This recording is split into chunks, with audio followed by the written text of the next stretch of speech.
Well, I'm actually in the middle or the end of a 3-day retreat, and it's feels like the perfect time for a Dharma talk. I've developed a lot of material over the last couple days of sitting in silence. And I've been working with the precepts a lot this year, working with our long-term course with Fujian and Kabbalah and Ekai, and also now the intensive. And there's been such a gift to me in deepening my understanding and connection to the precepts. It provides a framework, an ethical framework for how I can approach my day and my moment-to-moment experience. And when we talk about the precepts, one of the things that's come up for me a lot is this question of perfection and asking questions. Shunryu Suzuki had one of his famous quotations was, "Each of you is perfect the way you are, and you can use a little improvement." When I bring this to myself, I find that I can get stuck. I get stuck in this question of, well, am I perfect? Am I this glorious light? Or am I the one who is a mess, who is the full catastrophe, who is schlumping along, doing the best I can?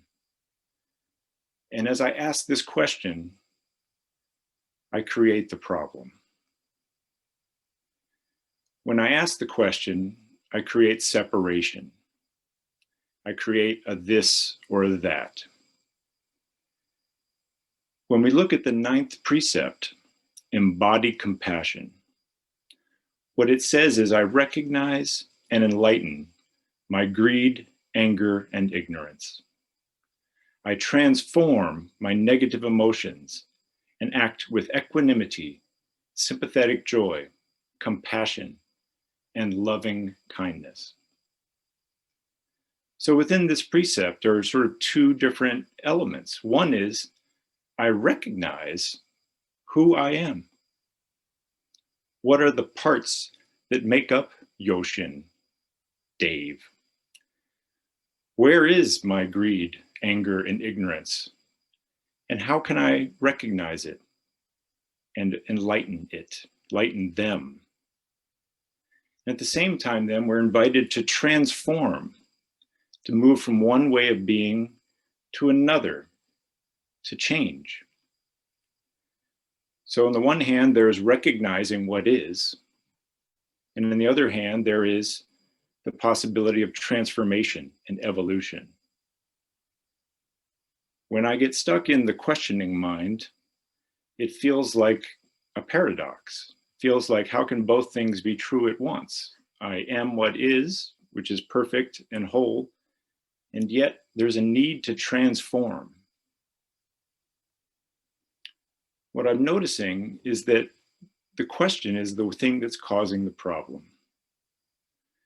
In the questioning, I create other.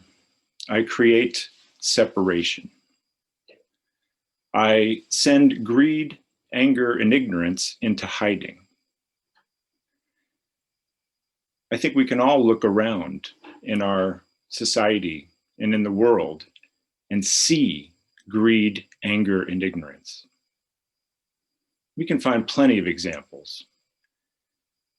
The easy ones are looking at our political leaders in whichever country you are. And to see someone as, oh, they're foolish, they're ignorant, they sow hatred, they embody anger. Some of these people seem to be the very avatar of greed, anger, and delusion. And as soon as I put it out there on them, as soon as I project these things onto them, I somehow make it as if it's not me. I'm separate from all that. I'm different. If we use a family system, internal family system approach, we could think of these voices, these identities that I carry of greed and anger and delusion. And when I experience those, when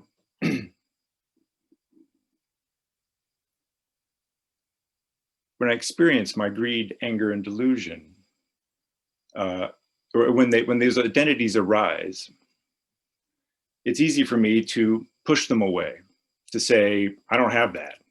I don't have greed, anger, and delusion. I'm a bodhisattva after all. I'm working on this stuff. I'm the one who's trying to bring relief of suffering. It's those other people that are deluded, those other ones that are greedy, those other ones that are hateful and angry. And when I do this, imagine the risk manager of Dave inside going to talk to these identities. Hey, greed, anger, delusion, you guys got to watch out. The big guy does not like you. When he sees you in someone else, he goes berserk. So what you need to do is lay low. You need to go underground. You need to hide out because you're not welcome here. And in that process, I make greed, anger, and delusion into refugees, fleeing from my scolding authority.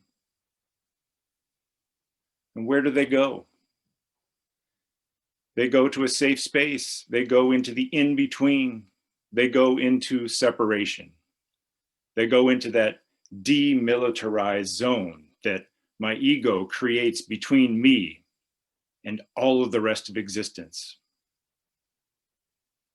They go into the in-between. And I imagine they feel safe in that separation. They feel free of my scolding authority. And so what do? Well, they're safe there, so they're going to cultivate that space. They're going to encourage more separation. They're going to encourage a larger and larger zone of separation, a larger and larger demilitarized zone. And how do they do that? Well, they start sending questions. Are you really enlightened? Or are you a poser, Yoshin? Are you free of greed, anger, and ignorance? Or are you a faker? Are you really an asshole, pretending to be enlightened? We see that in the questions, there is a problem. We go to, and I turn to the koan of Joshu. When he is asked, does a dog have Buddha nature? The answer is mu, meaning no. And I think of it like the no we did earlier in the service, that no.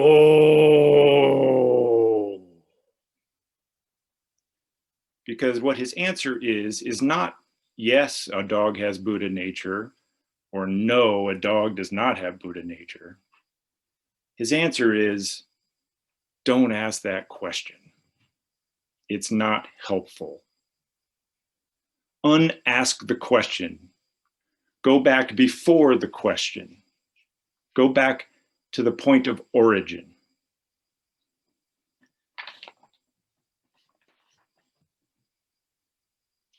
We've been invited all over the place in our sutra book to invite in greed, anger, and delusion and ignorance, to make them welcome. In the first precept, I respect all sentient and insentient beings and always act with compassion towards them, including, yes, greed, anger, and ignorance. In the second awakened vow, however deep and elusive my shadow states are, I vow to experience and enlighten them all. And in the awakened one's vow, even though some may appear to be fools or so-called enemies, we will remember to be warm and compassionate toward them. When I turn greed, anger, and ignorance into somebody else's problem and make them into refugees, when I send them into exile, I'm not living within the precepts. I'm not, as Busho said at the beginning of the day, welcoming all the parts. I'm not inclusive. I am excluding pieces and parts of myself and of others. In The Guest House, one of Junpo's favorite poems, we are invited to welcome and entertain all these guests, the joy, the depression, the meanness. Welcome them. Be grateful for whoever comes, because each has been sent as a guide from beyond.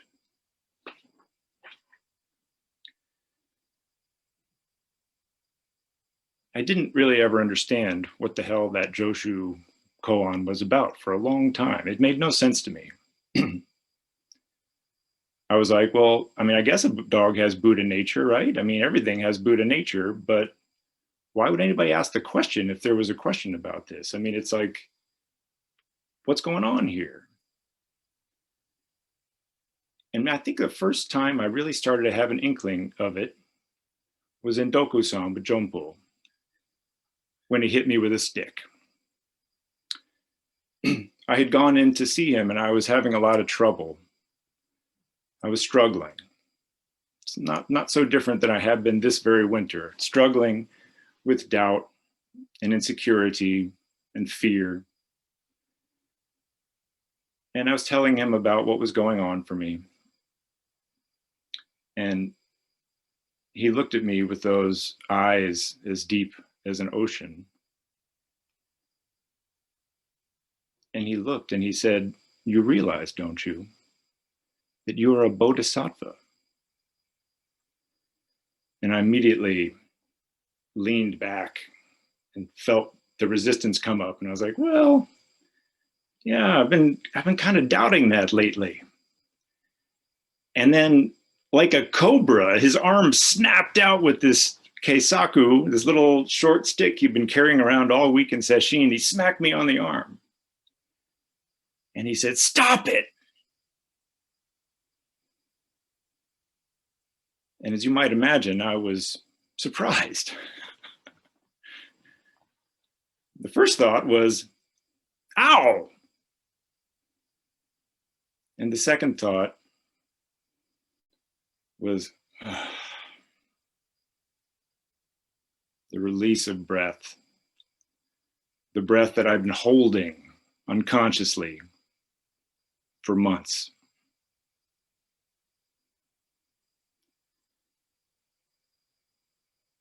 What he was saying was, stop asking the question, am I a bodhisattva or not? The answer to that question is mu. Am I this glorious light? Or is it all just a story? Mu. Am I truly compassionate? Or am I consumed by greed, anger, and delusion? Mu. Is this practice working? Is this meditation worth it? Is all this stuff I do helping or not? Mu. Does a Dave have Buddha nature? Mu. It's time Yoshin, to stop asking these questions. I was brought up in the West in a scientific, materialist, Cartesian, imperialist, white supremacist culture. And I have been trained as a lawyer to ask questions, many, many questions. And when I have one question, it leads to another and another and another. And I'm a skilled cross-examiner, especially when it comes to me. And a cross-examination question is a question which suggests the answer. It's not open-ended. It suggests that there is an answer and the question is leading to that answer. It's almost like a trick question. And that's what these questions of doubt are. They're trick questions,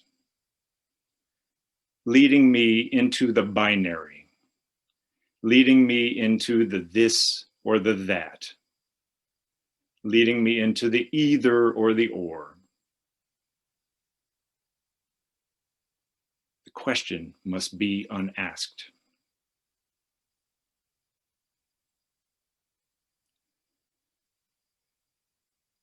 Instead, we go back to breath, to meditation. Feel your body. Follow your breath. Chop wood. Carry water. Eat. Rest. Love the shit out of everybody and you know.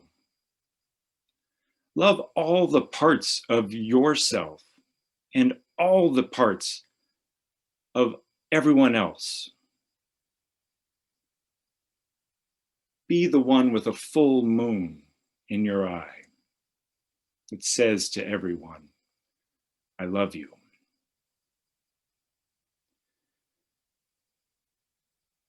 Because at the base of it all, at the origin point, it is all love and compassion arising from pure awareness. This is this beautiful space where awareness inhabits a body, where spirit and the material world can join.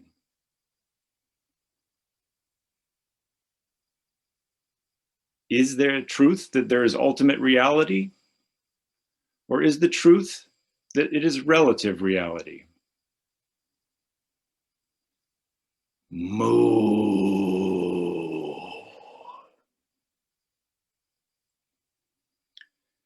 This is the truth, not a deception. So embody this transcendent wisdom. Manifest this wisdom. Proclaim this Dharani and awaken. Awaken. Swaha.